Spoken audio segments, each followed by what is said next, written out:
Today, we are learning basketball with Cameron Salerno. He covers college sports, especially college basketball with CBS Sports, formerly of 247 Sports, and used to cover the Kings, still keeping an eye on the Kings and what they're up to, always with the Associated Press back in the day. Excited to dive into what's going on in Sacramento, this huge D Fox trade, franchise player just gone. What's the direction? And also hit on the top freshmen in the country and kind of how that parallels to the upcoming NBA draft. But before we dive in, how you doing today, Cameron? I'm good. Thanks for having me on. It's always fun to talk college sports. NCAA tournament is, I think, my favorite sporting event. I know I'm very biased because I cover college basketball, but even dating back to my time as a young sports fan, like I think it's probably the best sporting event out there. Especially the first week is just electric. I mean, I think you probably can remember this too. Like being at school, like in middle school and high school, like watching like the first round of the NCAA tournament on your phone, like with your friends. So yeah, it's awesome. I love the NCAA tournament. It's a good time of year. Oh man, watching college hoops in the middle of the school day, there was nothing like that. It was like a cheat day, like mid school day vacation. Just like even the teachers were like, "What?" Yeah, shout out to the teachers who put up the games like on the big screen. Like there's some teachers who would get mad if like you even looked up the score like on like like your school issued like laptop. And then there are some teachers who are just awesome and they put up the game on the screen because they probably were watching the game and pretty invested too. So shout out to those teachers. I know there's a few out there who I had. So yeah, there's nothing like doing it in school. And so speaking of March Madness and college hoops, that's what you're covering every day. I thought we could dive in to a recent article of yours where you and the team over at CBS will rank the top freshmen every week, and sometimes the freshman of the week will change, where you've really hit on a ton of huge talent throughout the season, from Tahad Pettiford back to open the season to about 10 different names: Rob Wright, Derek Queen, Trey Johnson, Cooper Flagg's in there, Ian Jackson, Jeremiah Fears, and then Liam McNeely just the other day, Dylan Harper. I mean, so many top talents. You were talking about it a little before the pod as well. It seems like maybe the top 3 or 4 have kind of carved out their own lane. They're sitting on top, and maybe that last spot changes a little bit. But what goes into those rankings, and is it completely college basketball focused? Is there any draft related ideas in there? It's just like, who was the best freshman this week? Yeah, I mean, it's pretty subjective. Like every week it changes. Like I think you value a lot of different things. Like you value how a player performs in a big game. You value how a player performs, under pressure. So, I mean, obviously it's hard to not ignore what the NBA draft like implications are, but at the same time, like this is like college rankings pretty much strictly, like, but it also so happens to be like the top 4 freshmen are probably going to be the top 4 picks in the NBA draft this summer. Obviously Cooper Flagg at the top. Like I told you off air, like I think he is the best college prospect since Anthony Davis. Like he is that good. He just is a tremendous two-way talent. I think he has really progressed throughout the season as a playmaker, as a shooter. And then just the defense, like, is something that is always going to translate. And I think that was the biggest question mark coming into the season. Like, what is he going to do offensively? Well, he scored like 40 points against, earlier this season ACC play, and he's had multiple games with 25 plus points this season. So I think the offense is kind of really like, he's figured it out in offense, but the defense is what I think really kind of got scouts and people around the league like really hyped up about. So I would say, yeah, he is one of the best prospects I've seen in this generation. And also too, like the other, few names, Dylan Harper at Rutgers, like he is a tremendous point guard. And I will say this though, the talk coming into the season was, is there a race for number 1 between Dylan Harper and Ace Bailey and Cooper Flagg? And I'm like, no, there isn't. Like Cooper Flagg is a one-on-one talent. Like I understand like people rank, their big boards in different ways. There's a clear tier 1, and it starts with Cooper Flagg. Like he is above everybody else. Like Dylan Harper is still, I think can be a franchise point guard for a team wherever he goes. But I mean, Cooper Flagg is just above everyone else. But I mean, I personally, Cooper or Ace Bailey and Dylan Harper aren't number 2 on my board. It's actually VJ Edgecombe at Baylor. I just love what I see from him. Like he's progressed as a playmaker.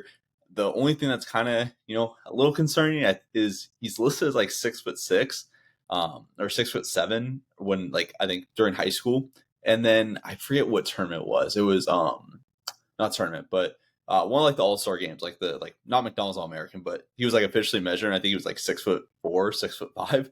So like obviously a little shorter than what he is, and he's obviously not a true point guard. He is probably an off ball guard in the NBA. But the defense is really what intrigues me, and also too like not to get ahead of myself, and I might be forgetting a few names, and Cone Carr at Michigan State is one of them, but I mean I think he's one of the most athletic players in college basketball since Zion. Like he is a true high flyer. Like I know in the first game of the season against Gonzaga, he postered Mark Few's son, and he is just a freak, in athleticism. So yeah, I really like what I see from VJ, and I think he can be a really good player in the NBA. Like if he goes to the right situation where there is a true point guard in place and he can play off ball, like for example, like the Hornets, I think that'd be a perfect fit if he went to Charlotte, because I think there's already a true point guard in place in the mellow ball, and he can kind of be an off ball creator and really good defender too. Yeah, some great names there. I mean, I'm pretty similarly minded the way you kind of rank them and talk about them. I actually have Flag, Harper, and Edgecombe as my top three at the moment on the NBA draft big board itself. But they're all interesting talents, and yeah, I mean, Flag. We've talked before. Like he's one of the most complete prospects I've ever seen. Like it's just like not to overhype certain aspects of it. He's just has very few flaws in his game, and the flaws that like I would have said he had in high school at Mount Verde, if anything, he's like flipped his skill on its head, and now those are like he's developed those into some of his strengths so far, like His at the biggest college weakness, scene. his biggest weakness is he sweats too much. Like that's like literally. I know. Like He's it's going funny. through undershirts. Well, Paulo had the same issue during his first few games at Duke. Like he sweated like a lot. Like and he got dehydrated. I think Flag had the same thing like with cramps and stuff. Like I think it was like the second game of the season, I want to say, for Flag. Like he like had to like sit out a little bit because of a cramping and like dehydration.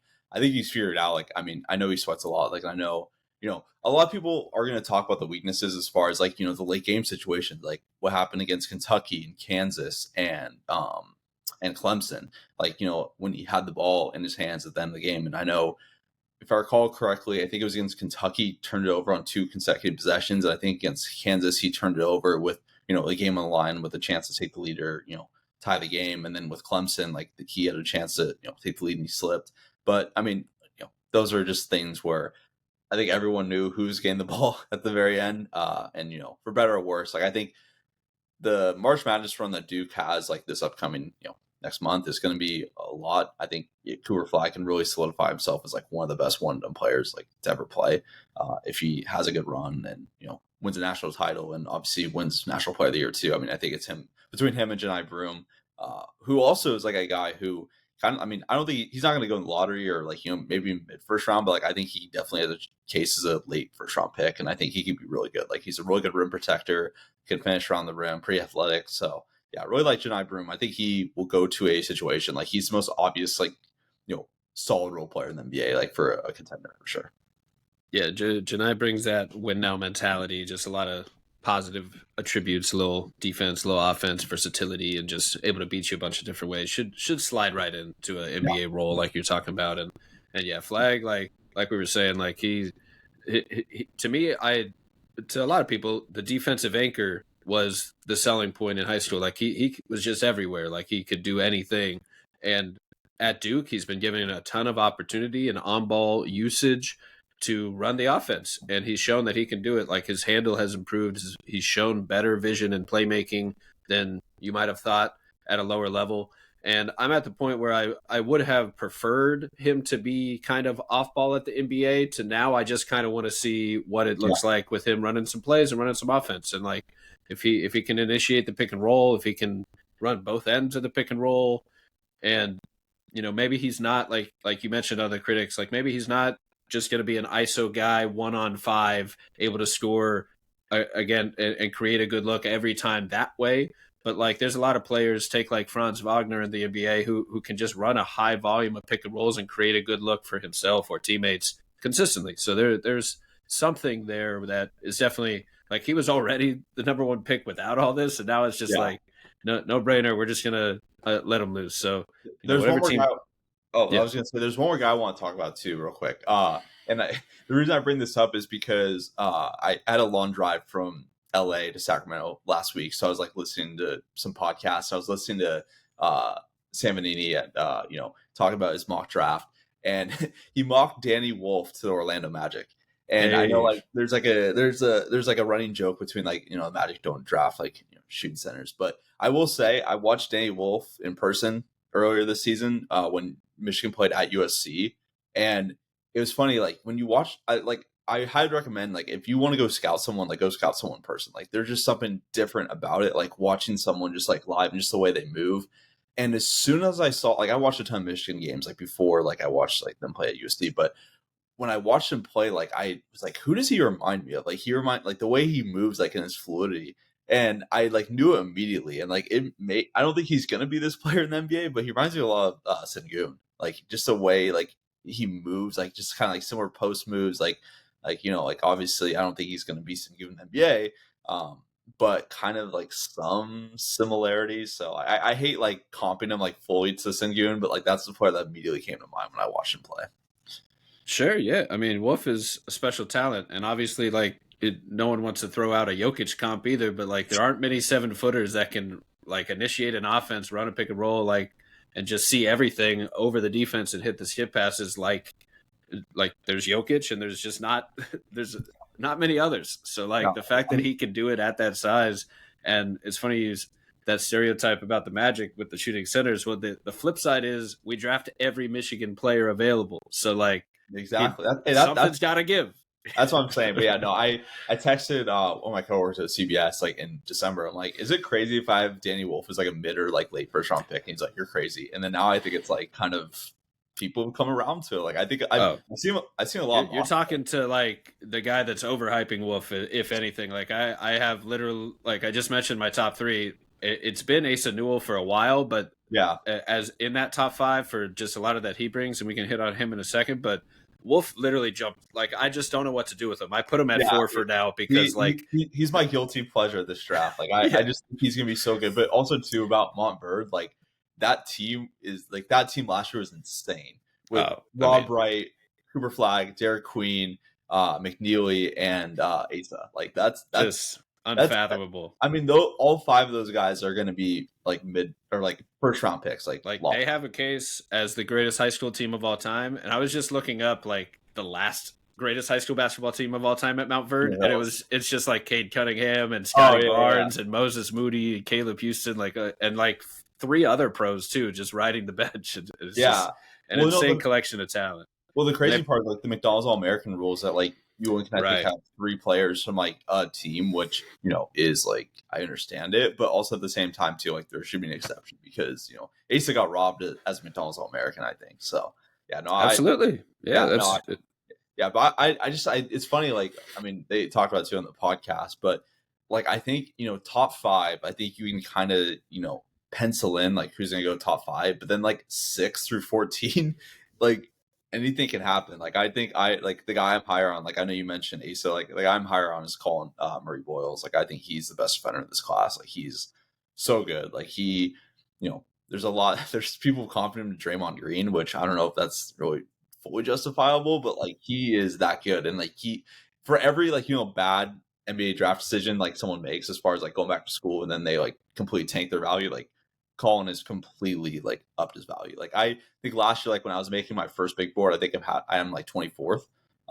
If he would have came out, I think it would have been a first round pick, and now he's probably going to be a lottery guy, maybe even top 10, maybe top 8, maybe. So we'll see. A lot of really good talent.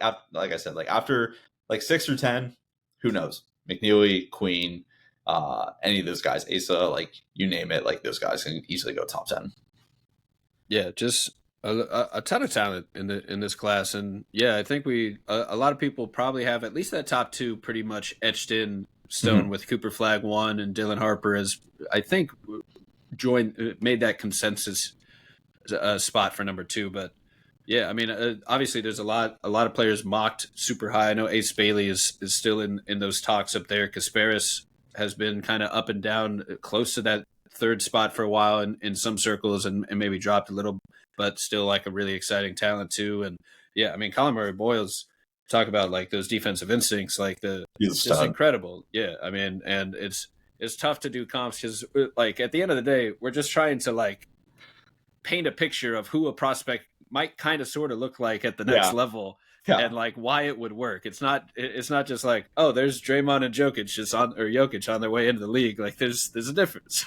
But that's what comps end up sounding like. So it's always a fun like thought exercise of where guys can end up. And we got to give Derek Queen a shout for Oh my God. these top freshmen. I love that guy. Like he's so fun to watch. Like I'm fully bought into the fact that he's going to be like the next March Madness darling if Maryland makes a run. I just like the way he plays is just so fun. I don't know where he's going to go in the draft because I know like there are questions about like his overall game, like his like athleticism and like like on defense. I was just like I love listening to others like what they think about the game because like, I feel like once you kind of create your own opinion and then you either like when you listen to someone else talk about like a player or a team and they have like the complete opposite opinion of you or they fully agree with you, like I think it's pretty cool to see. But yeah, no, I really like Queen's game. Like I think he's just so fun to watch. You could fully convince me he's gonna go top 10. I would not even hesitate to say yeah.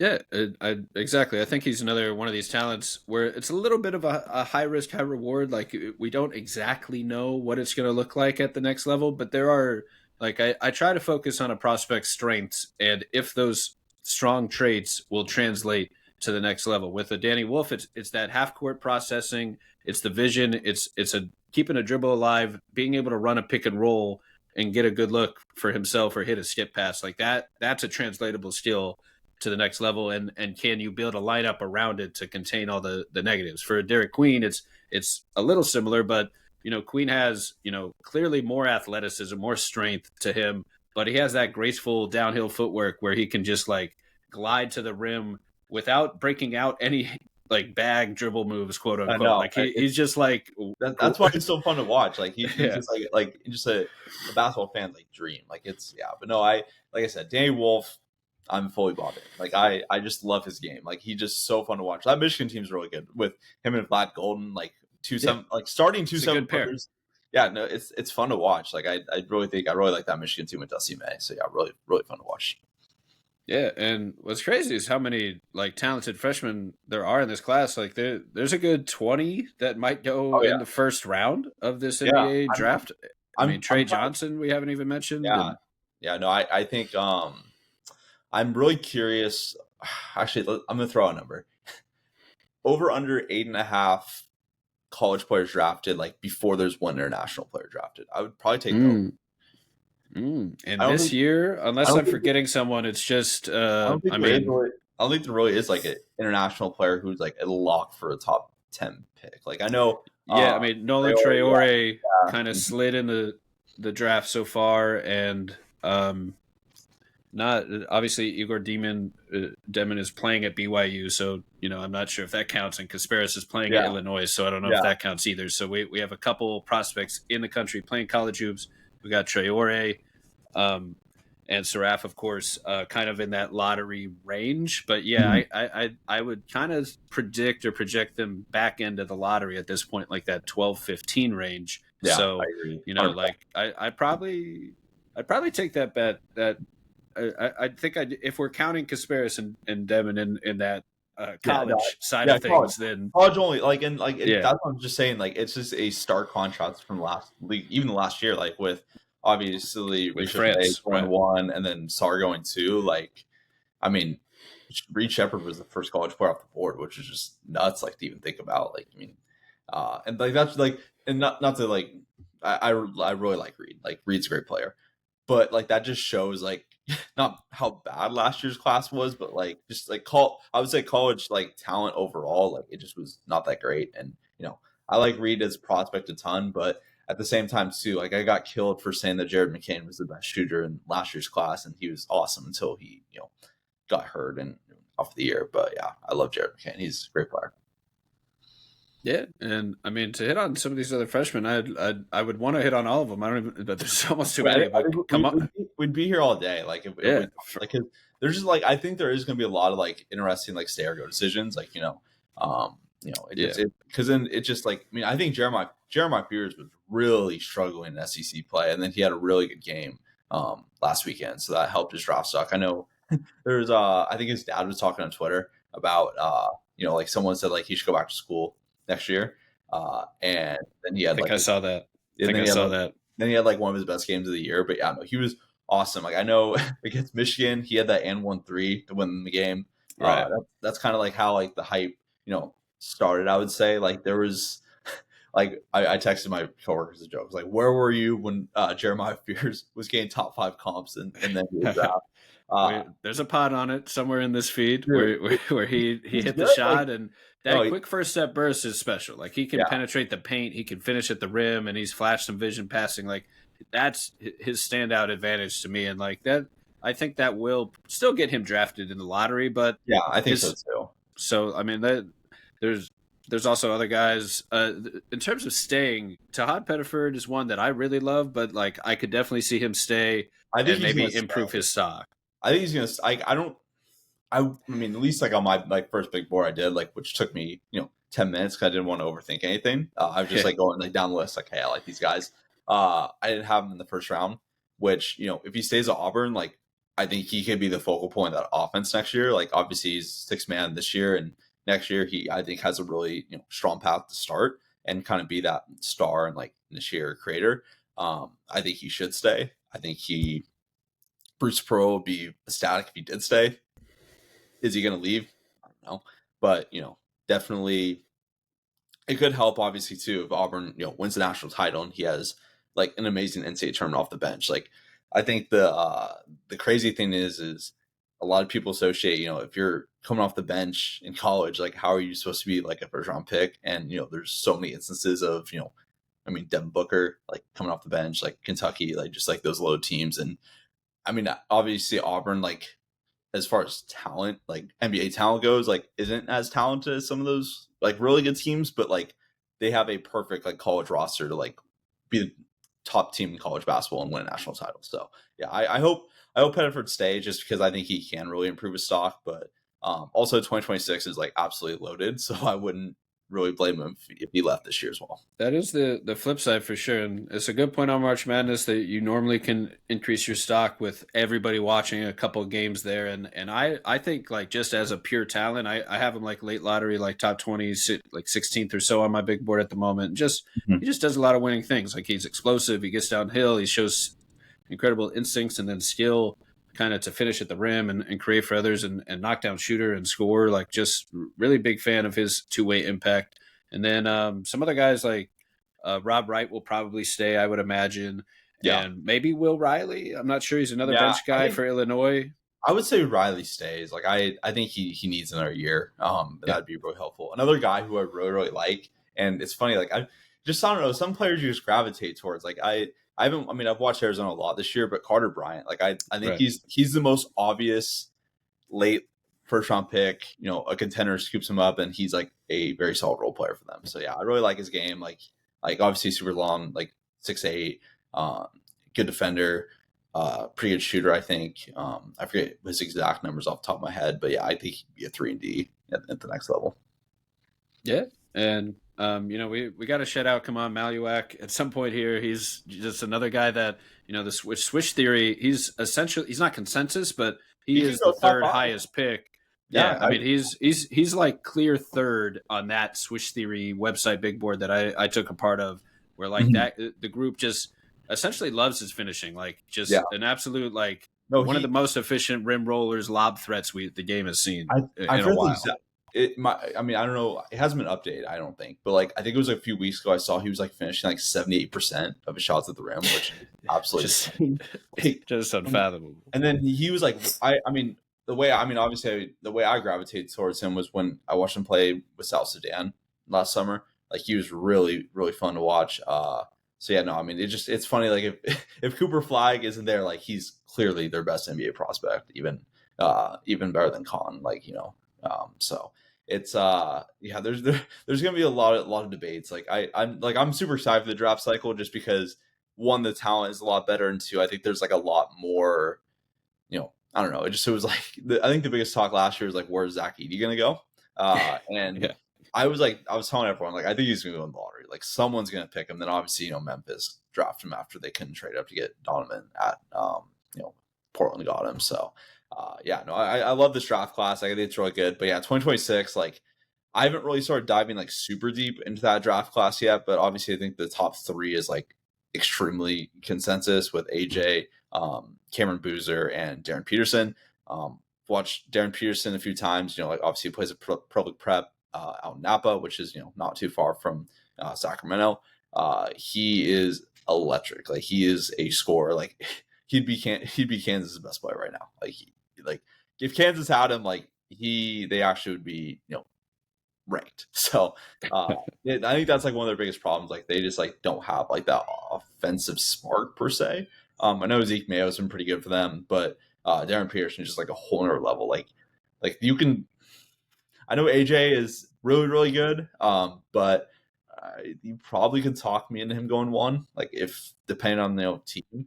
But I would say Boozer and Peterson. Like if you assume AJ's one, Boozer and Peterson would probably go 2-3 in this draft. Like I probably would draft them both over Harper. Like I don't feel super strongly about it, but like I think if you lined up like the 6 best prospects in this year and next year, like I think the top 3 in next year's class is probably top 4 in this year's class as far as Flag being number 1.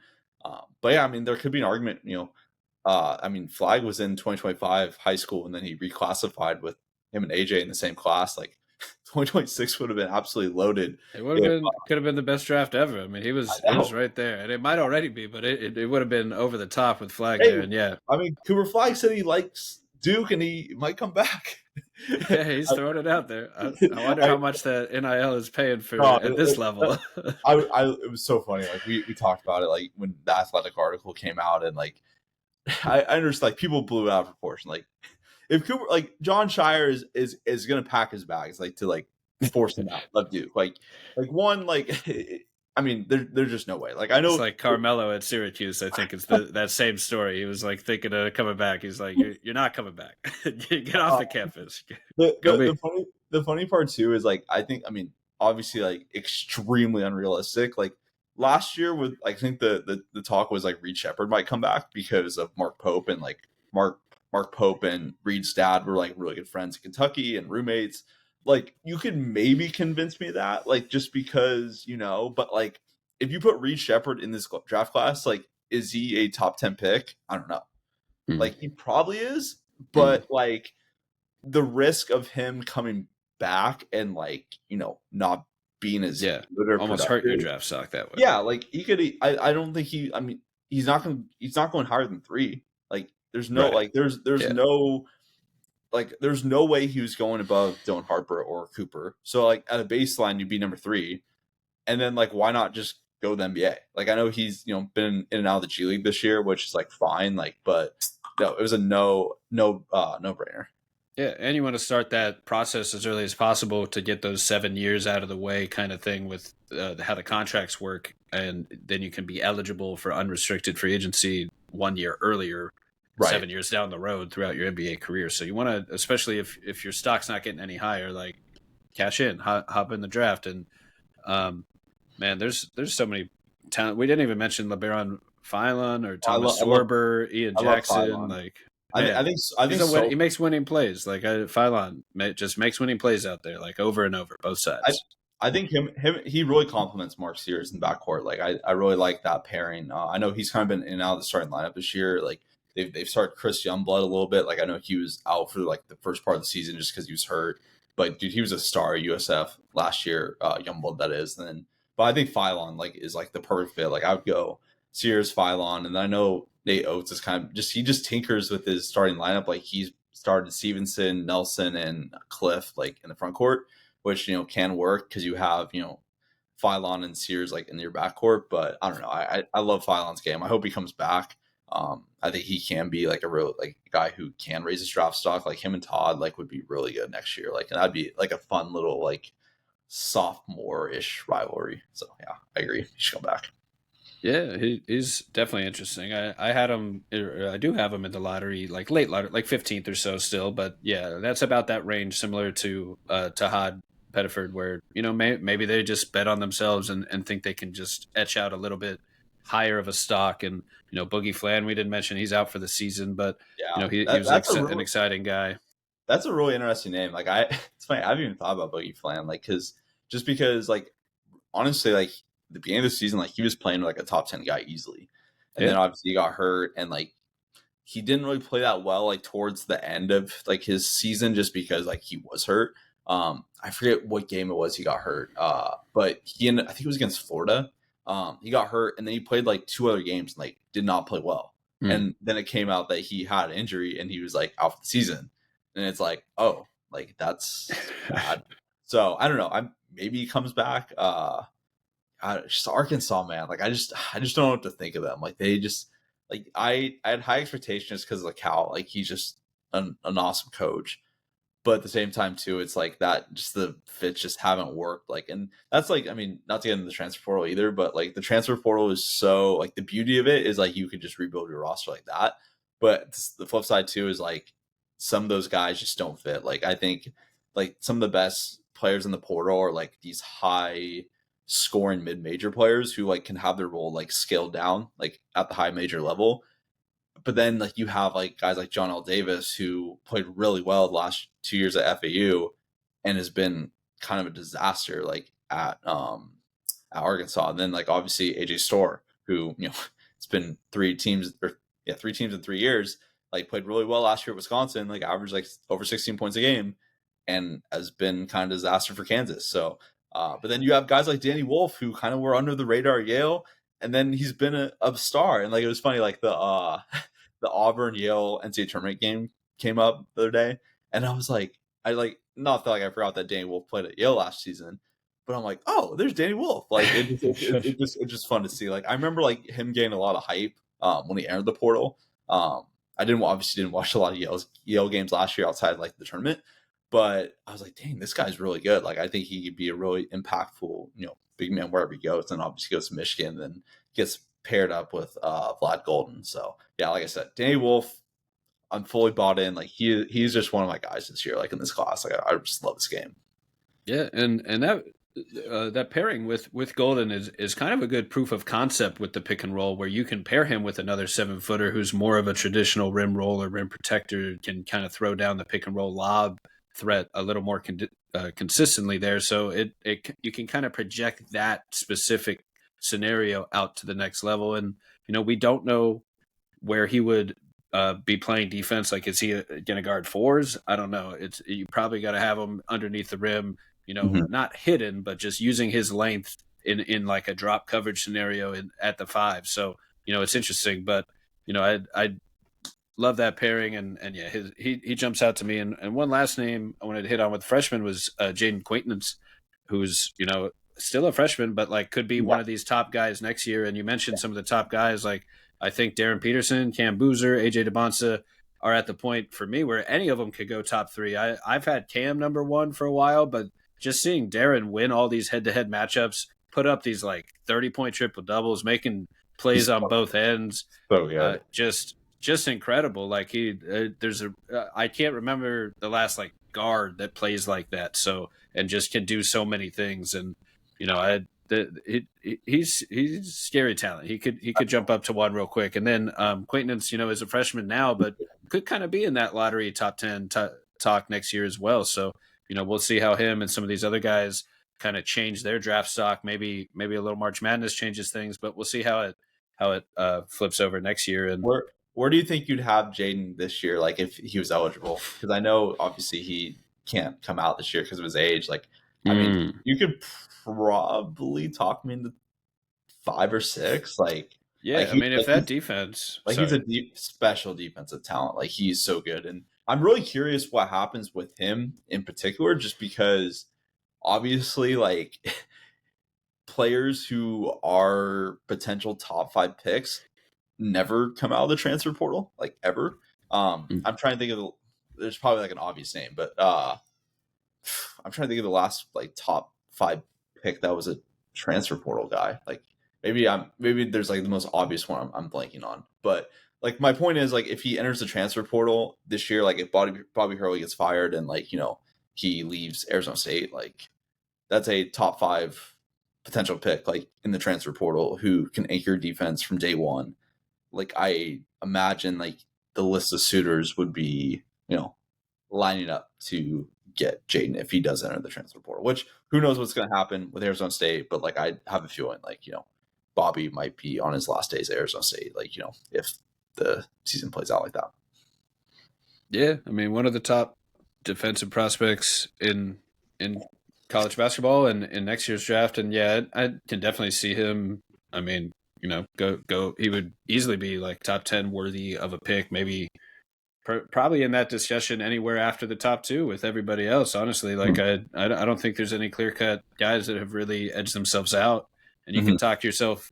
Like if we're talking ourselves into like VJ Edgecombe's defense, like we could probably talk ourselves into acquaintance. Yeah, no, right. He's right awesome. there. He's awesome. Like I'm just not disappointed with Arizona State, but I had high hopes for them this year with him, and I was I don't know. I just thought they'd be better, but the Big 12 is just like weird. Like I mean, the only team who's been good like in their first year as a member is Arizona, which like I think everyone kind of knew that was coming, that they were going to be pretty good. No doubt. And so I think we've hit on just about every freshman. Shout out Flory Badunga, Mikey Lewis, Isaiah Evans, some other names I had here. Isaiah Evans real quick. I hope he comes back. I think he's going to be really good if he figures it out. Like I know the most obvious comp is so funny. Like as soon as I watch the play, it's like, oh, it's Brandon Ingram. Like he just kind of plays like him. I know, and then like I think the broadcast like joke like he was playing like him, so I was like, oh, okay, that's validated. But no, I hope he comes back. But then like I don't know, like he could easily enter the draft, and maybe he's a first round pick, and someone just kind of bets on the upside. Yeah, I think definitely could get drafted just being that a talented freshman at Duke and has shown enough to just get his name called. I think there's a couple. I mean, not a surprise, but we could see like 4, 5, 6 Duke players just get drafted because they're talented and also a part of a great program where it's more of a safer bet. I would say that there's a talent there, or else they probably wouldn't be there. But I want to say we hit on one more shout out to Trey Johnson. I don't know if we really dove into him, but he's really one of the most impressive like shooters, scorers, just insane shooting touch, and like putting up really efficient scoring numbers, and shown enough out of double teams where I'm not like in terms of like being a half court scoring engine. Obviously he might be scoring first, but there's enough there to think he might kick to the open shooter and be a reliable offensive shot creator at the next level, and could be a top scoring option for whatever team ends up with him. I don't want to know what Texas' record would be if Trey Johnson wasn't on that roster. Like they are not good. But yeah, Trey Johnson's awesome. He's super fun player. Like like I said, there's probably 6 or 7 names you can legitimately probably say could go number 6. Like if assuming like the top 5 shakes out, with obviously the top 5 prospects like Malwatch, Trey Johnson, Asa, Colin Murray-Boyles, Lee McNeely. Like there's so many names. I mean, I think last year like people were just trying to slot players in places in the lottery. Like there was like, I wouldn't say lottery talents, but like people were just trying to like hey, Devin Carter might go number 9 like to the Memphis Grizzlies. Like I feel like that was a pretty popular mock. But yeah, no, I there's a lot of guys who have a case for number 6, I think. No doubt. So one of the most impressive freshman classes, like especially if you go by, I want to say the BPM box plus minus stat, like I forget where I saw it, but by the BPM stat, it's one of the most impressive freshman classes ever, I believe, because of all the talent putting up such high impact right out of the gates as freshmen.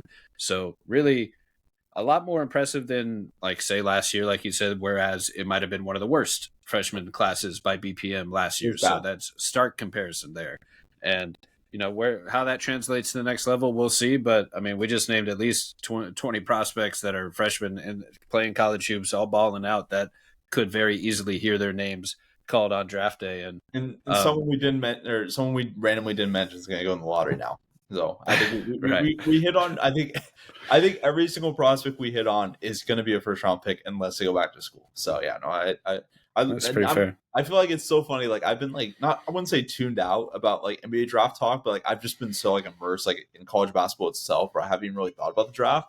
And then like last week, I just like had this like light bulb go off in me, and I'm like, oh my gosh, like I just want to talk about the NBA draft. Like I want to do a mock draft. I want to do my prospect rankings. Like I'm like fully bought in. So yeah, no, it's gonna be a really fun draft and really fun class as well.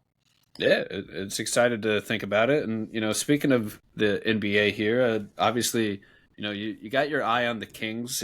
For the listeners out there, you might hear Slamson the cat, I believe, named after the mascot, throwing in some meows. He's really excited about all this Kings basketball talk we're about to do.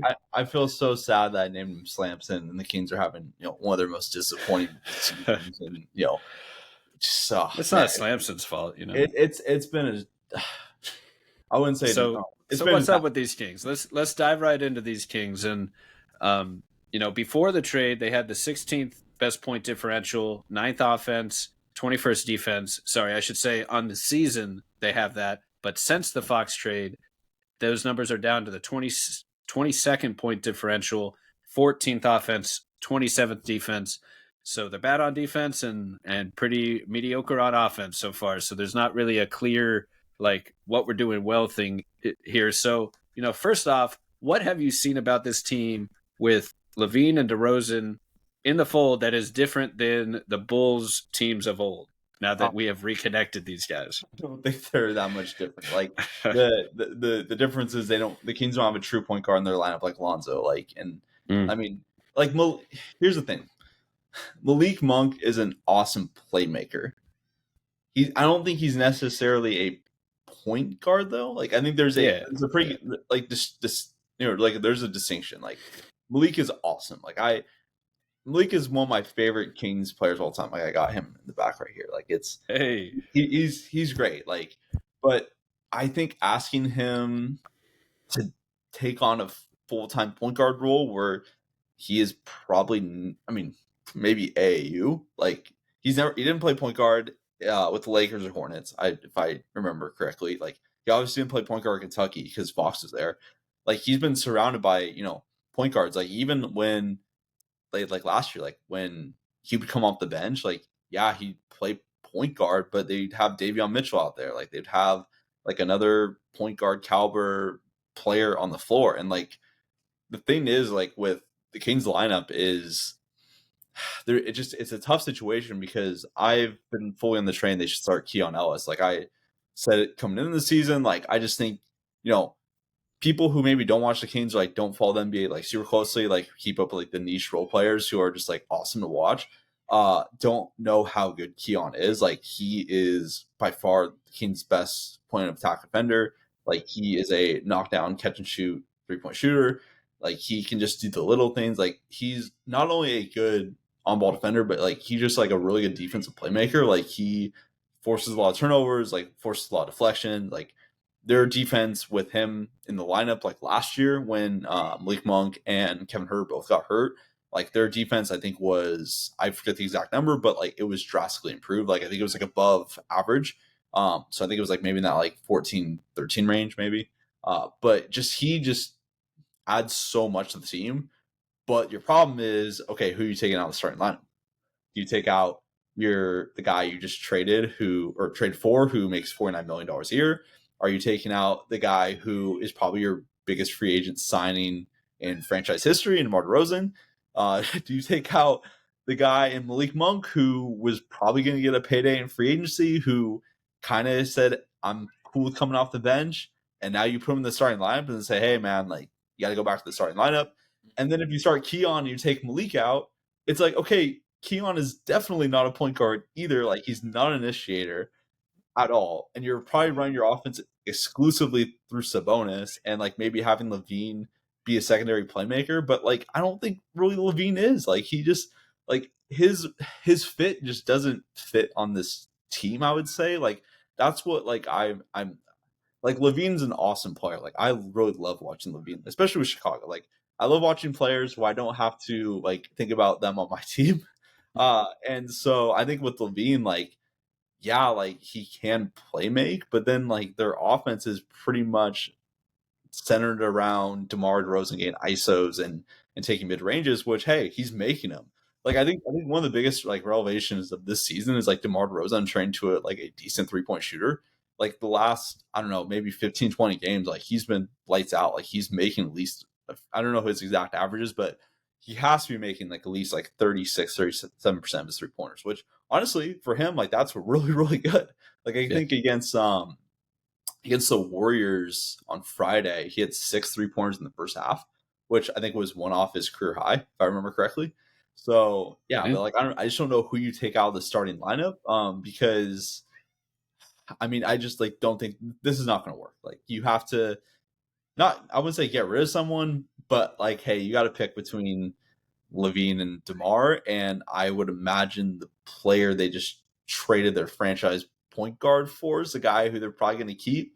Um, but then again, like you trade DeMar after 1 year, like it just they're in and then the other complex thing too is like their pick is top 12 protected this year to Atlanta and top 10 protected next year. So what happens if you make the plan as the number 10 seat and then Atlanta gets your first round pick in a really good draft where you could probably draft a solid role player at 12 or 11 or wherever they end up in the standings. So yeah, it's the Kings are in a not a great spot. I mean, the thing is like when people talk about the Suns like and like how bad position they are, like they're in a bad position too. But hey, if they trade Devin Booker or Kevin Durant, they could probably get a haul for either one of those players. So with the Kings, like DeMar isn't probably going to fetch you a lot. Levine obviously like is a guy who the Bulls like dangled around for months, saying, "Hey, we'll give you draft assets to take him on," and no one kind of bit the bullet. Malik, I don't think they're going to trade Malik, like even though he has one of the best contracts in the NBA. And then obviously, like, do you trade Keegan Murray, where he is someone who is going to be due an extension? But I don't think they're going to trade him because like he's the only guy who plays defense in the starting lineup. So I don't know. They're kind of in a bad spot. Like I sorry to ramble, but like yeah, that's I talk about like I have like maybe I would say five to seven people who I talk about the Kings like with like maybe on a daily basis, and like we just like all agree like this is not going to work. Like it's and the difference is like not all losses or wins even are created equal. Like you can play a really good game and lose, or you can play a really bad game and win. But the problem with the Kings is like they're playing really bad during this entire stretch. Like it's not like they're like playing well and then like losing by 3 or like losing by 5. Like they're playing horrible and they lost to New Orleans, who is the worst team in the West. They got blown out by Golden State. They lost to Portland on the road. They just haven't, and they lost to Orlando. Like I mean, just the Kings' 3-point defense is atrocious, and like Orlando is shooting the lights out. Like that was Levine's big debut, and like or Magic just came in and kind of punked them. So yeah, no, I will say I love watching Magic. Like Paulo is like one of my favorite players to watch, and like it just the injury sucked because he was entering top 10 talks like for sure. Like he like just his style of play is just so bruising. Like he's just so fun to watch, and him and Franz like it's such a unique kind of pairing just because I don't know, they just complement each other really well. And like having those guys as your 3 and 4, like it's just so is deadly. And like the King just didn't have the size to keep up with it. With that starting lineup, like you put Keegan on, Paulo, sure, but then who's guarding Franz? Sabonis? Like it just like I think teams like that give the Kings huge mismatch problems because when you're starting a I would say 3 shooting guards, a power forward who probably should be a small forward, and then a kind of smallish ball center. Like that's a horrible defensive recipe for anyone. Yeah, I'm a ton of good points. Kings talk here to really hit on there, and I'm looking at like the top 9 that they played, say just against the Warriors the other day, and there's just not a lot of defenders in that lineup that are really helping you defensively. So you have a ton of offensive firepower, but you need, in my opinion, you need two-way impact to win games, and being able to outscore your opponent might win you a couple games, but it's just hard to do that consistently and have no defense to kind of rely on. to really call your own. So yeah, I mean, a ton of interesting points. Yeah, Malik Monk, starting off with him, like I agree, like is more of has shown a lot as a playmaker, a lot of flashes, good reads, but isn't a point guard. Like it hasn't been a natural point guard his whole life. So I mean, the Kings went out and signed former magician Markel Fultz for you. So we're all good now, right? Hey, I was fully convinced Malik was going to be a Orlando member of the Orlando Ah Magic. man, that would have been Like legendary. everyone taught, dude. Like that's a like He fits too clean with what they the need, whole. and Oh my man, gosh, Malik is so fun to watch. Like it's so funny. Like, even when Malik is playing bad, I think you can get mad. It's like doing a thing. But like talk about the Fox thing. I know we're gonna dive into that. Like there's been a whole I don't know. Like I have my thoughts on it. Like I think I don't know if you saw this, but middle school drama. De'Aaron Fox followed Sabonis on Instagram, and then I checked. Because I'm curious. I was like, oh, is Sabonis still following Fox? And I saw he was, and then I checked like later that day, and Sabonis wasn't following him anymore. So, oh it's man, hard. It's like I've talked about this before, like with some of my friends, and like not to get the whole like specifics of it, but like, and this isn't source information. This is just me, using my brain and putting two and two together. When you saw people working out together during the off season, you can kind of like see who's tight with who. So Bonus was working out with DeMar DeRozan at USC, and notably in attendance was Christie, and obviously there's members of the coaching staff. De'Aaron Fox is probably closer to, which is the coach who is no longer with Sacramento Kings.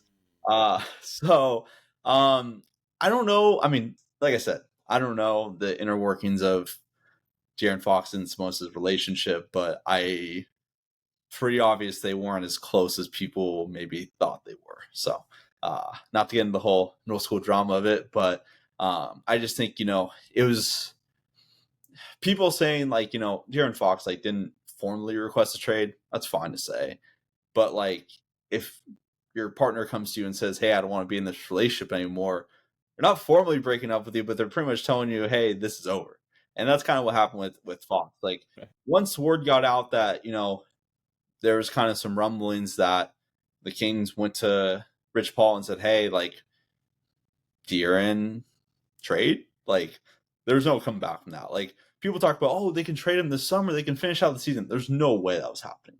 Like, I was fully convinced he was going to get traded at the deadline. Like, I didn't think like, that relationship was irreparable. Like, after that, I think. Like, it just, there's no way it was going to work. Like, and then, like, you just have, like, someone in De'Aaron, like, the vibes were bad. Like, once that trade kind of leaked out, like, they played in Philadelphia, I want to say the next day or the day after, and they lost to a shorthanded Philadelphia team without Paul George and without Joel Embiid, without Andre Drummond.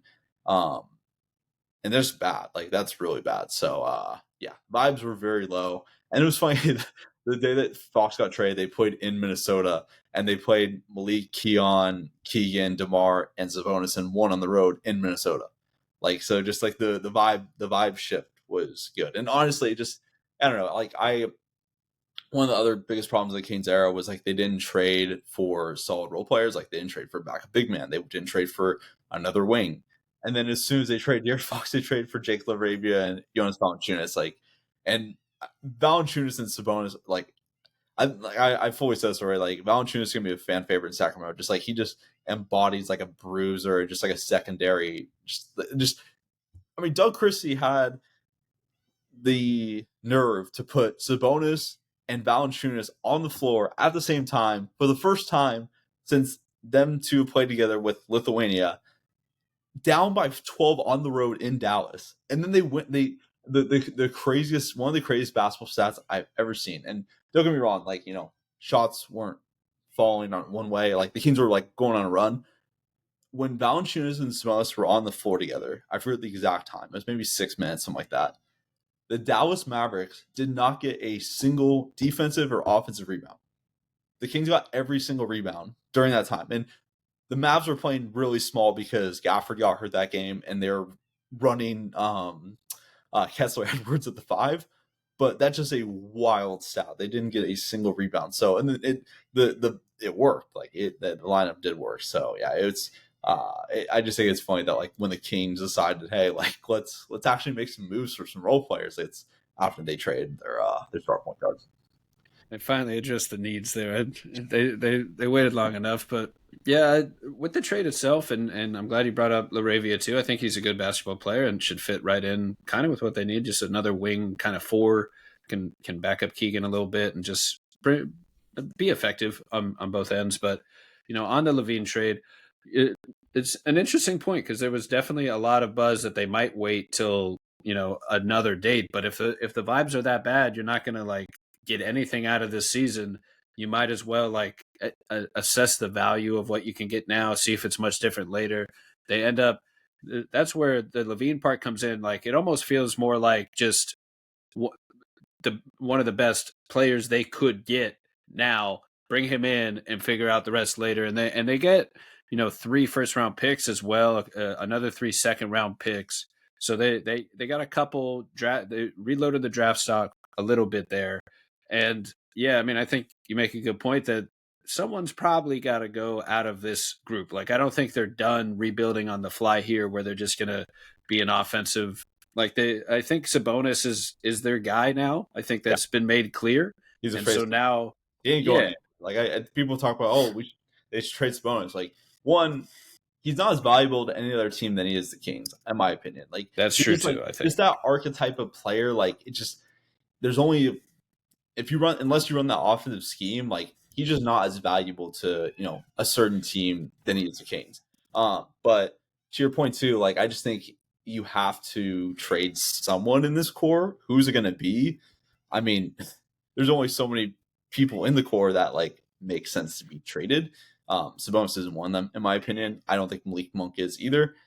So then you have to decide which formerly of the member of the Chicago Bulls you want to trade, which I don't think it would be Lavine, just for obvious reasons. Like one, his contract is not great, and the thing with DeMar too is like his contract is pretty decent and tradable. Like I think he's making like 23 million next year, and then the year 3 of the deal I think is maybe around the same, but like I think it's only partially guaranteed. Which I think by then he'd be 37 years old. So he probably his last season in the NBA, if that.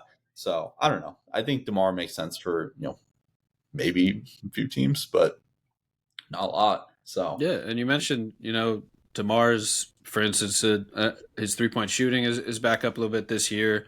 I feel like he showed that it's one of those things I feel like he can do and just doesn't want to do, from what I can tell. Like he did it for Popovich on the Spurs, I think, for like 1 year, and then went to the Bulls and just stopped shooting again altogether.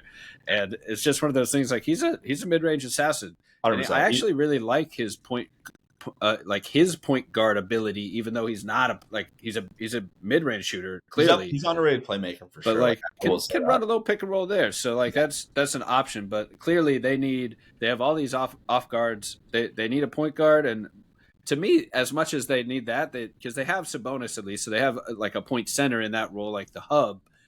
They just need some defense around him, like a defensive anchor at the 4 next to Sabonis would really unlock a lot of these guys. And like there's some good players. Know who I think they should go after? Who you got? Colin Murray-Boyles. I'm calling right now. There it is. That's a clean fit right there. I think him next to Keegan Sabonis, like he kind of hides a little bit of Sabonis' weaknesses and like offers some defense. Like that's a clean fit. Ask for the Kings get a real point guard, bring Malik Monk off the bench, trade one of DeMar or Zach LaVine, and then you start Keon Ellis, which I don't know how that all works, but my philosophy, my logic, or I don't know the word. My suspicion with the Kings is, maybe with ownership and maybe the front office, is the way they build their roster is similar to like when you want to go play basketball at the park with your friends and you call up the 5 most talented people who could play basketball, and cool. It's cool for the park. It's not good for the NBA. I mean, like sure, like you call up 3 of your friends who are all guards, and then you maybe run one guy who could play a little bit of defense, and then like a big man. But that's how I feel they build their roster. But yeah, I think Colin Murray-Boyles makes a lot of sense like for them, because I think like there is a like not a path, but like if you just say they do trade DeMar, just hypothetically, and they get back a wing or a point guard or whatever. Like I think Lavine can slot next, like be a solid shooting guard for them. Like it's not like Lavine isn't washed. Like he's averaging like 23 points a game. Like he's having a really good season. But like at the same time too, it's like, is this sustainable? Like I just don't think the DeMar and Lavine pairing's gonna work. Like I had my reservations, but like I wanted to see them play together a few games to see like, hey, like maybe people were wrong. Like a lot of people said that about DeMar. Like people were like, oh, DeMar isn't really an upgrade, and like I was like, no way, like this isn't true. And like he has been to an like he's clearly been an upgrade over Harrison Barnes, like talent wise, you can't argue that. But there obviously is the weaknesses that people said that are true. Um, I know there's like rumors that that weren't necessarily confirmed that Mike Brown wanted to bring DeMar off the bench, which you kind of put two and two together. As far as like I said earlier, like who was working out together this summer, and who's kept who in the starting lineup. But I will say one thing real quick is the practice jerseys, like like during like NBA practice, how like stars were black and like reserves were white.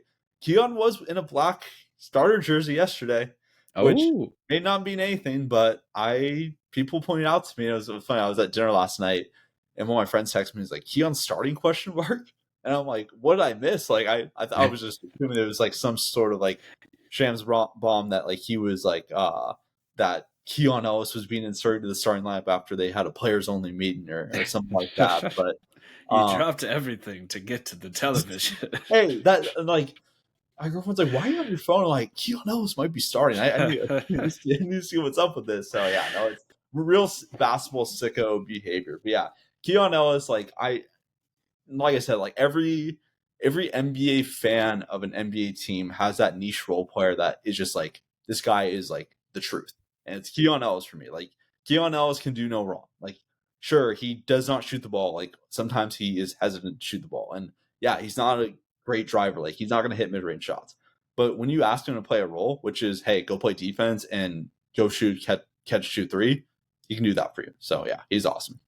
And so that just reminds me of Davion Mitchell a little bit. What would you say some of the differences are there? Because that was something Davion kind of brought to the table as well, just elite point of attack defense. But obviously that didn't last very long in Sacramento. No, it is funny. Like after I thought about it, it's like, damn, the Kings really had Davion, Tyrese, and Fox all on the same team. Now they're all gone.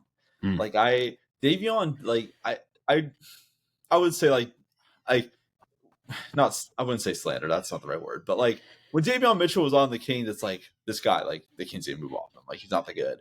And it's like, no, I kind of miss this guy. Like you watch him play in the Heat, like he's playing well. Like he just like, I think he's underrated, and like he can, like one of his problems too is like he just would not shoot the three ball well at all. And then there was a stretch last year, I want to say it was either December or January, where he got benched. Like he was completely out of the lineup.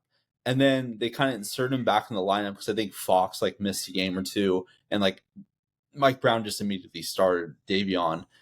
And then there was a point where he was like had just like these insane shooting splits from three.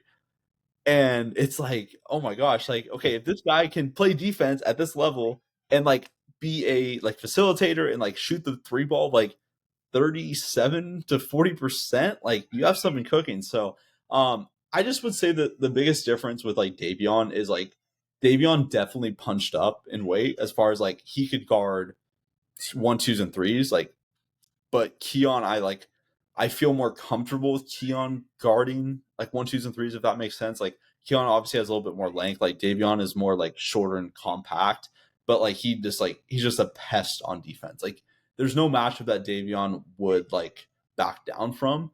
But I do think Keon Ellis is like a better point of attack defender. But Davion like was like fun. Like there's an alternate universe where like Davion stays in the Kings and like they actually have like a reliable point guard or a backup one. Yeah, I mean, imagine like a Halliburton Davion backcourt that could have. What if they traded Fox back then? I mean, that's a big like entire what if as well. I will say, not to put you on the spot, but did you maybe even see highlights of Fultz's debut as a King the other day? I saw the dunk at least. I saw him go off for the breakaway dunk. Well, he actually reminds me of DeRozan a little bit. Like they Really? have some similarities in their like midi pull ups and kind of Yeah, their no, playmaking, their he's pick and fun. roll Like I creation. So yeah, no, he's fun. Like they didn't they signed him the night of the New Orleans game. Like they had back to back New Orleans, and they signed him that night after the first game. He didn't play the second game, which was like the last game for the All Star break. Obviously versus the Warriors, first game back from the All Star break. Got inserted into the lineup like 6 minute mark of the third quarter. Like he didn't play the entire first half. Um, and like dude, he was a spark. Like I think he finished with, like 8 points. Like he like I mean, hey, like he's an actual point guard. Like I mean, yeah. Monk I is mean, when awesome. he's healthy, he was like it's sad what happened to Fultz. Because like Yeah, I would say 2 years ago, even after all the Sixers stuff too, even like 2 years ago, I would say he was Orlando's most reliable shot creator, especially in the fourth quarter, the clutch, kind of before Franz and Paulo really got into their own. Like Fultz was the reliable creator, and he got hurt again, yeah. and that It's so unfortunate. yeah, that next injury, he just never recovered, never got back in the lineup. And it for a lineup that desperately needs shooters around Franz and Paulo, it just was really hard to talk yourself into like everything else working with Fultz there, with that him just not being a shooter. But he brings a lot to the table, and like I'm glad he got another shot here. Like he's a true point guard, like we talked about, like a midi pull up assassin, really great vision with the like dumping off for 3-point passes and just creating good looks. So like that's a real player. And in terms of the Kings as a whole, like I hope he sticks. I hope Fultz sticks. But in terms of the Kings, we hit on it, but like to me, it's really hard to stay on the floor in the NBA if you are a one-way player nowadays. And most of the roster are kind of one-way players now on this roster. Like maybe Yeah. not Keegan Murray. He brings a little bit of both. Well, the problem is, it's like Like shoot, he brings some shooting and defense, and that's me talking myself into it. Like no. everyone else is kind of like one It's way. just it's justified because with Keegan as a rookie, his role was, hey, just go shoot the ball. Like go stay in the corner, go shoot. He was perfect in that role. He set the rookie record for most threes in a season. Right. Right. And then his role, like as a sophomore, kind of scaled up. Like, hey, we want you to shot create a little more. We want you to get to the basket. Like, hey, but also too, we're gonna put you on every team's opposing best offensive player every night. Mm. And like he did that a little bit as a rookie. Like I remember distinctively, like I remember people talking about like his like two-way upside as a rookie and like coming in the draft, like and when the Kings drafted him. And then the first realization that I'm like, oh, like I kind of see what the Kings' vision is for him is when I want to say it was the third game of the season. And I have like a weird memory. Third game of the season, Kings were playing in San Francisco. I went to the game and they had Keegan, who was coming off the bench at the time because the Kings, Mike Brown wanted to start KZ Okpala the first 3 games of the season. I don't know why. He had him guarding Steph, which I'm like, wait a minute, why is a 6'8" wing guarding a 6'3" point guard who's the best point guard of all time? Like, I didn't understand it. And I think there was like some, like, sometimes like when Keegan would guard like the best player, but like most of the time, like another example that comes to mind is like when the Kings played the Nets, when KD was still on the Nets, like they had Harrison Barnes guard KD instead of Keegan, which if that match was today, like obviously Harrison Barnes is not on the Kings anymore, but they probably have Keegan guarding KD. Like now it's like fully like Keegan guards the opposing team's best player, like as a year 3, like that's been his kind of jump. And like I think people can appreciate the defense. Like I mean the shooting splits this season, like if you look at it from like above the mountaintop, like haven't been great, but like the last like 20-ish games have been better. I think he's shooting like 36-37%, which isn't amazing because I think as a rookie he shot like 41% from 3, but it's definitely improved because he like I think the whole season is shooting like 32%, is like one of the worst high volume 3-point shooters in the entire league, like statistically. But I don't know, like I think there is some path for Keegan to progress, but then at the same time too, it's like, hey, he's due for a rookie extension this offseason. And hey, also too, there's a possibility the front office who drafted him isn't employed by the Sacramento Kings this summer. So, and like I think that the thing with Keegan too is like people talked about like the offseason, like when the Jazz were potentially going to trade Lauri Markkanen, and like I think any deal probably would have started with Keegan as far as for Danny Ainge. And, I don't think the Kings were going to do that deal with Keegan. Like, I think they really believed in him, and I think they still do. But I just don't know what kind of rookie extension he's going to get. Like, he's definitely not going to get, Franz money at all. I think his maybe get a little under like what Trey Murphy got with the Pelicans. But then again, too, like, do you want to give him $25-26 million a year when you are paying like 3 or 4 players like pretty high money? I mean, DeRozan 24, Lavine 49. I forget what Sabonis' number is, but I think it's like 40 something. Like, that's a lot of money committed to a core who has not a high ceiling per se. Like, and the thing is too, like, if you would ask me like, hey, like, what were your expectations of the Kings coming in the season? I would have told you I think they can win 50 games, because I think one of their biggest issues was they didn't close games late well, even with Fox like being as clutch as he was and is. Like, the Kings just didn't close games well, and I think it was part of the defense. But I'm like, okay, like, adding DeMar just gives them a whole nother like complexion on like in late game situations. Like, DeMar is one of the most clutch players in NBA history. And so I'm like, okay, like, that's going to solve all other issues. And like, you saw the potential in that, because when they played Phoenix, I think it was either without Booker or KD in Phoenix. It was like, I think maybe game 9 when DeMar and Fox like took over in the fourth quarter. Like, they were down by 10 with like 6 minutes left maybe. And I think DeMar and Fox scored like, it was like a 30 points in fourth quarter overtime. Like, I'm like, okay, like, you see the vision, like, you see where they're going. Like, DeMar can take over a game. And then people on Kings Reddit and like people talk like, well, DeMar's like shot selection is horrible in the fourth quarter. I'm like, you have to live and die by the sword. Like, like, you can't be like, okay, I'm so happy DeMar is making all these mid-range jumpers in the clutch, and then get upset like when he's missing. Because I'm like, that's their offense. Like, they've dug their heels. Like, they run the same set in the fourth quarter every single time. DeMar comes over like across the lane, they set him a screen, gets the ball and tries to post up and either draws a foul, shoots a fadeaway mid-range shot, or pulls up and tries to get to the rim.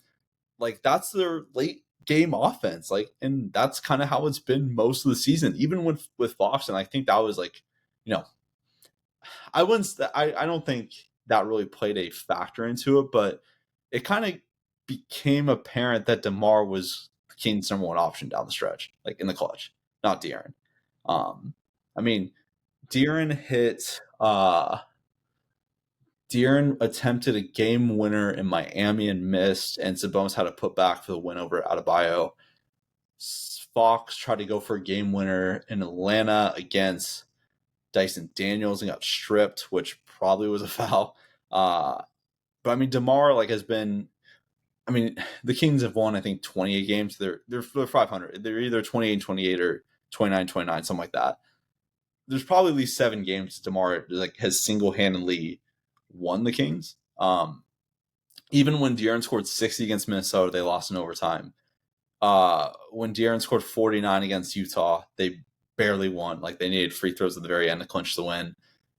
Like, that's just what I'm saying about the Kings too, is like, going back to like the Fox deal and the late game stuff, like, they've been really good under Doug Christie, like in late game situations. Like, before the New Orleans loss, they'd won like 7 straight games tied by 5 or fewer points, which is just a complete opposite of what they did under Mike Brown, who I think was like 6-11 or something like that. Like, in games tied by 5 or less, something like that. It's like that stat, but yeah. So they've definitely been better in closer games, but obviously not good enough. Yeah, and I thought they were in a good position when they traded for DeRozan. I thought he brought a new dynamic, like you mentioned, to we had kind of seen what this team was the past few years, making the playoff team or the playoffs epic back and forth series with Steph and the Warriors. And I don't know if they had hit their ceiling yet, but we kind of knew who they were. And they got DeRozan for like free. I mean, they just added a midi assassin, like we're talking about, like another scoring option for almost nothing. They did give up a 2031 pick swap to San Antonio, which might not age super well. They do like people were like I understand like the pick stuff like and who knows like what they could have got like if they didn't trade for Levine if that makes sense like if they like said just went to the Spurs and say hey like we're only dealing with you not 3-team trade whatever like who knows what they realistically could have got like could they have gotten one of Atlanta's 25 or 27 first round picks maybe like that'd be probably pretty good right now like and I fully think they probably should have done that like if you're going to trade a star player like get back as much as you can for him like I don't know It I is just don't know interesting. They seem to have like it's clear they want to stay competitive and they're not trying to go full rebuild tank. They have Sabonis here. They have some other young rising players. So that seems to be what they did. They're like, Levine's an efficient. Levine's playing great. Like if he didn't have that salary,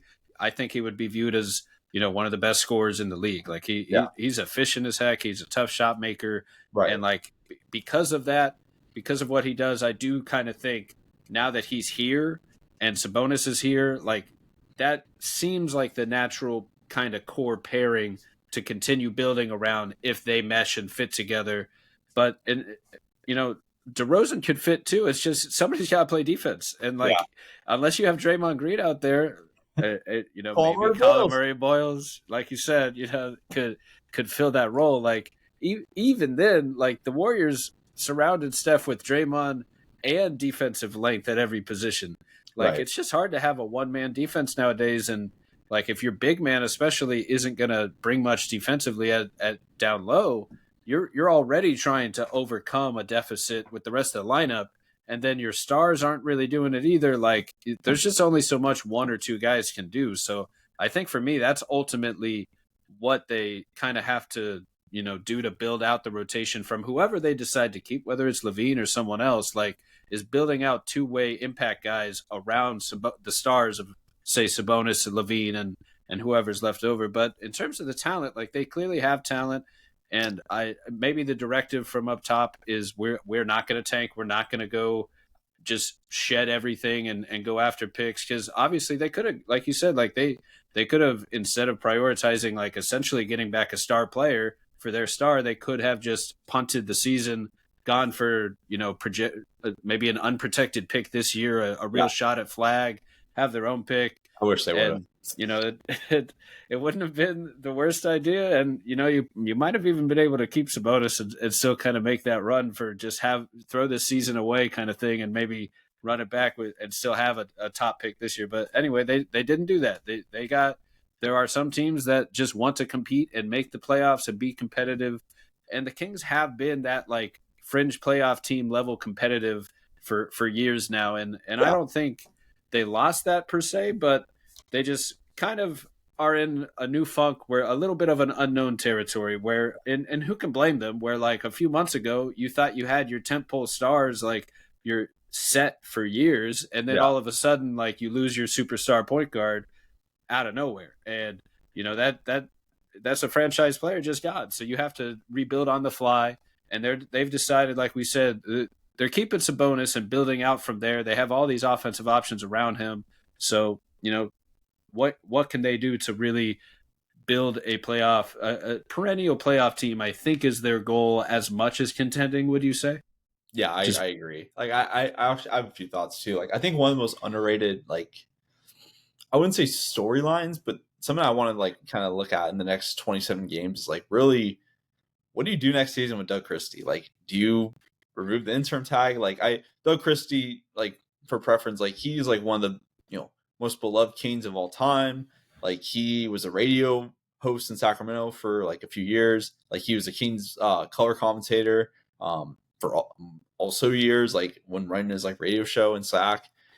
So like he obviously has like really deep ties. Like I don't like I also, I mean, who knows? Like, I could be totally off base, but like, I don't think Doug Christie's gonna go like chase like assistant coach jobs. Like, I think he just loves like the Kings and like he loves doing this. So like, I'm very curious like what they do. Like, obviously they really value Doug. Like, I like when Mike Brown got fired. Like, my instant thought was, are they going to promote Jay Triano because like he was a former head coach, like he has head coaching experience? But then they're like, no, let's promote Doug Christie, which is awesome. I love Doug. One of the best guys you'll ever meet. Like just like down to earth, super caring. Like he obviously has like the players' respect. Like he is great. My second thought is, okay, if you do move on from Doug Christie, who do you go get? And there's one name who I've thrown out, and I threw it out on Twitter, and a fan base found it of the coach, and they were pretty pissed. And I'm like, hey, you want to know a guaranteed way for Keon Ellis to enter the starting lineup? Go hire Nate Oates at Alabama and see what happens. I think Nate Oates is going to be the next college coach to go to the NBA. I think he has like the most NBA scheme. Like just you just see it. Like the assistant coaches he hires are from the NBA. Like when they like Alabama's been so good. Like I forget off the top of my head, I think they had 3 coaches leave for like Division I jobs after like 2 years ago, and like they hired a few people from the NBA. I just would have to guess like if because there's going to be obviously a coach who leaves for the NBA. Like it's going to happen in the next 5 years. It's inevitable. Obviously, we saw it almost with Dan Hurley and the Lakers last year. My guess is Nate Oates is the next one to do it because I think he's good enough. Like people talk about him for the Kentucky job last year. Like they talk about him for other big openings. Like I just think like Alabama is good enough where like like he can go to like a North Carolina if that job opens. But like, is it really that much of a upgrade over Alabama, who like is like kind of like rising? And obviously everyone knows about Alabama football. Like Alabama basketball like is still pretty big. So like my guess is like if he leaves Alabama, he's gonna go to the NBA, not another college job. But could be totally wrong. That's who I would hire. I know my predictions haven't aged that well, but that's who I would personally go after if Doug Christie is not the guy. But I would say that Doug has a strong chance to keep the job. Maybe it's for 2 years, but the last thing you want to do is completely alienate another Sacramento Kings legend, like what happened with Lottie a few years ago. I think kind of fans are mixed on him, and if you'd ask people 10 years ago what they thought of Lottie, like he probably is one of the most beloved Kings players of all time. And so, like, obviously, like, I still think people think that, but at the same time, too, it's hard not to forget, like, he passed on Luka Doncic. That sticks with you when you pass on Michael Jordan in the draft. It sticks to your reputation a little. But I just think Doug like the honeymoon phase is obviously over. Like when Doug got hired, and I was gonna say they started like 10-2 right off the hire, right? So I was wondering how that split is. I think Doug is 15-9 off the top of my head. I think they're 15-8 coming into last game, and obviously they lost. I could be wrong, but I think it's 15-9 off the top of my head. He's obviously been better. Like I think he like him and Mike Brown as just like coaches are different. Like Mike Brown's gonna call out De'Aaron Fox in the press conference for fouling Jaden Ivey on a 3-point attempt to lose a game. Doug Christie's probably gonna like radiate positivity, which I don't think there's a wrong approach for like that situation either way. But it's just what happened. The funniest part about it is I've been to one Kings game this year, and it was that game against the Pistons. All my friends were in town, so I was like, "Hey, let's all go to a Kings game." We went, and like we weren't even, like not watching, but like when you go to a basketball game, like I feel like you kind of like tune out, like unless like I'm like, "Oh, the Kings are up by 15 with 4 minutes left, like they're gonna win this game." And then I think Malik Beasley hit like 3 threes, like in 2 minutes or something like that. And then obviously Jaden Ivey like hit a 3 and De'Aaron fouled him, like which the Kings, I will say too, like another thought. I know I don't have the exact stat either, but the Kings are the worst team in the NBA at fouling a 3-point shooter. I have not seen a professional team, a college team, a high school team foul more 3-point shooters than this year's Sacramento Kings team. Like I think statistically they are the worst at doing that. It seems like once per game. Like it happens. Like obviously when some situations are worse than others, and the situation that De'Aaron did when he fouled Jaden Ivey. Actually, I should give more context. The Kings were down up by 3 with about 5 seconds left. Jaden Ivey pump fakes. De'Aaron jumps. Jaden Ivey jumps into him, makes a 3, hits a free throw. Pistons won by 1. Kings blew like a 15-point lead in the fourth quarter. So yeah, it's Not good. Never want to see that live. That's not what you want. And speaking of Beasley, he's just Oh my, playing, shooting lights out this he's year, been huge for the no Pistons. doubt. The Pistons have been awesome this year. They're a fun story, and it stinks Ivy Cade, got hurt for a minute, but Cade's been, dude. Cade last night, I think Kid oh man, 29, 10, and 5 at halftime. He's just ridiculous. just insane. I mean, he's putting up numbers we haven't seen. I mean, maybe we have seen, but like a Westbrook peak, it's very similar to like a peak Westbrook or one of these great creators just racking up triple double type numbers. Yeah, man. The Kings, Sacramento. What the heck is up next? I guess we will. I guess we will see. I mean, any parting thoughts on this franchise and what might happen next year? How long you got? Oh man, I mean, we're just getting started. We're an hour and a half in. We're just getting rolling. No, man. Like I don't think I think there's like a happy medium. I think you can eat some people are like fully optimistic. Like the Kings are going to get the number 6 seed. They're going to get the 5 seed. They're going to make a run. And then there's some people who are like, let's just have them move to Seattle. Like I think I'm like in the middle. Like I think like there is a path. Like maybe it's not this year. Like I personally, if I'm the Kings, I let Phoenix pass them in the standings and finish outside the play-in. Get your pick, get a lottery guy, like pick a player in the lottery that doesn't have a shoulder injury that people knew about pre-draft and knew that he's probably going to miss significant time for the season. The funniest part about it is like I heard like rumblings that like Devin Carter like before the draft had a shoulder injury and that he was going to fall in the draft. I'm like, I wonder what team is going to pick him. I'm really curious. And it was the Canes. Like I will say, I really like Devin Carter as a prospect. Like his motor is incredible. Like his shot, like at Providence was pretty good. Like he's obviously like as a rebounder, like one of the best guard rebounders in college basketball last season. But like at the same time too, like, and the argument I gave is when Devin Carter got healthy is okay. You already have Keon Ellis on the roster who is I wouldn't say similar, but like they kind of play like a similar role. Like I will say I think Devin Carter is more of like an on-ball guard than Keon is, but they play a similar role. And if Keon's not getting many minutes, and this is before like Doug Christie got promoted to head coach, I'm like, how is Devin Carter going to get any run on this team? And the last few games, like he's a DMP last game. He got sent down to Stockton, the G League. For a few games, which I think is good. Like, if I were the Kings, I would just send him down to Stockton and give every single one of his reserve minutes to Markelle Fultz the rest of the season. Like, this season's kind of a wash for Devin. That's fine. Like, when you miss, summer league, you miss off-season workouts, you miss training camp, you miss preseason, you miss like 2 months of the season. Like, that's huge. Like, even as NBA ready as Devin Carter is or like was, like that's a blow for any player. Like in their development. And just like his conditioning like hasn't been that good like either. Like his motor is like one of his like specialties, and like you can just tell like he's just not an NBA game shape, which is understandable after not playing for so long. But I just don't know what their vision is for him because like I said, I don't think he's a true point guard either. Like he's more of like a off ballish guard, like, but I do think he plays more on ball than Keon.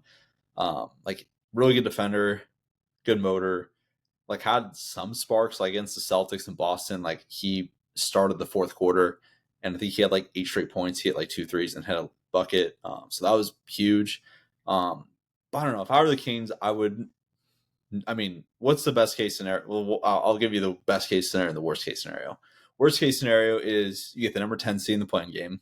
You play a really good number 9 seed, whoever that may be. Maybe it's the Warriors, who I don't think are going to be number 9 because I think they're looking a lot better since they traded for Jimmy Butler. Maybe it's I don't know. Suns and T-Wolves are right there. Yeah. So a team like that, okay, you lose first round. Yeah, you're eliminated, and you give your pick to Atlanta, who gets the 13th or 14th pick. Like the Kings finished 9th last year, in the West, was tied with the Warriors. And they won like the tiebreaker. So like the Kings got 13th, Warriors got 14th. You give your pick to Atlanta at number 13, which, maybe is, I would say a good thing because then you can kind of reset your draft as far as like picks you can trade.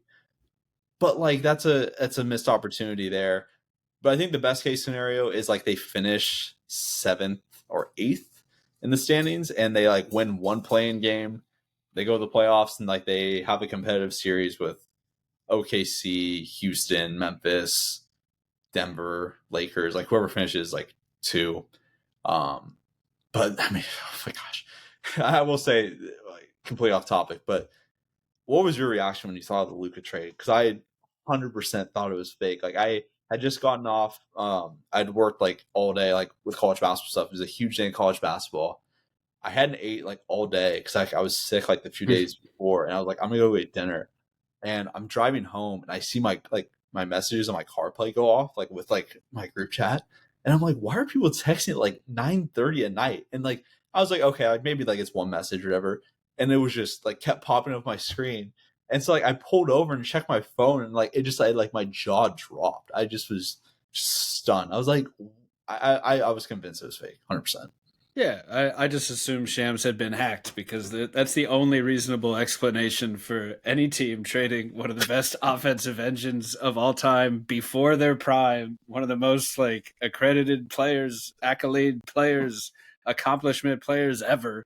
For I mean, I don't even want to entertain it. Oh my I god. don't even understand what's going through their mind. These excuses. I actually just last night asked Jamal Mosley about it, Orlando Magic coach, because he got to play with, coach Luka in Dallas, and he was an assistant coach with him for years, getting to work with him every day, and he had nothing but positive things to say about Luka's work ethic and his desire to improve, and that they would have these late night games with Dorian Finney-Smith and Dennis Smith Jr. just trying to improve every day. And he said, Luka loves basketball. When you love it, you're going to work at it.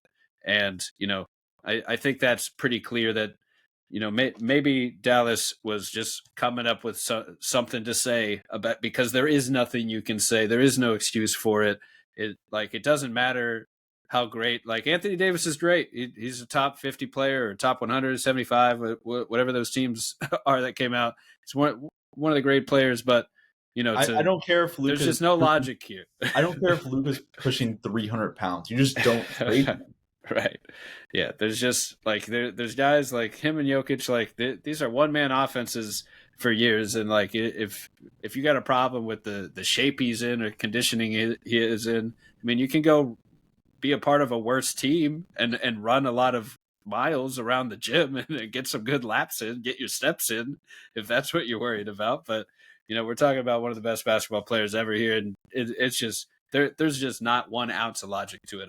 I have to assume there's some back alley channels going on where something happened that we just don't know about, because there just doesn't make sense. And all that being said, if Anthony Davis is healthy, the Mavs should still be decent. Like they could be a good, even impossible contender. But I think AD's out for like 2 months, but he was playing really well. Like he was like maybe not MVP talks, but like clear All-Star, clear All-NBA talks, like leading the like 30 points a game or something like that with the Lakers, like one of his highest career scoring averages. And paired with Kyrie finally. I know they've been trying to play together forever. They have a ton of like defenders throughout the roster, so like I thought they would be pretty good, but it doesn't matter. Like you gave up Luka Doncic, worst trade of all time. Like at first I thought it was arguably like maybe like no, it's the most shocking, just the worst trade of all time. Like you can't trade a superstar at age 25 who just went to the finals, is a perennial 50 win guy in him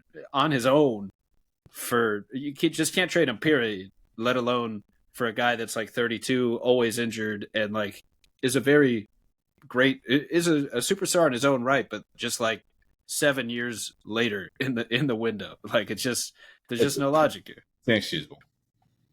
It's just not right. So we'll call the pod there on just bringing it back to Luka and the Kings and their infamous relationship there. And now we all get to just watch Luka on the Lakers for another 10 years or so. Just the Lakers do it again. I don't know. Like we all know they're going to do the heist movie, and then they do the heist movie and we're all like, how'd they do the heist movie? It's just, they come out with another star. So I just, we all just gotta deal with it. That's just the Lakers. Their voodoo magic making things happen. But appreciate you hopping on the pod here today, Cameron. A lot of fun diving into Freshmen and the Kings, and we'll see what these Kings can do. I like to think they got a lot of talent. I imagine they will try to pivot, like we said, maybe make a trade or two, and really just try to stay competitive around Sabonis for as long as they can, and go from there. And it'll be interesting to see what that next move is, because I think we both think that there's another move or two coming here to kind of round out this rotation and floor balance between the playmaking and the defensive needs. Agree. Yeah, no, I think they have a long off season ahead for sure, no matter what happens the rest of the season. No doubt. So appreciate you hopping on today, Cameron. It was a lot of fun. Yeah, thank you. Thanks for coming. Yeah, absolutely. Good to see you.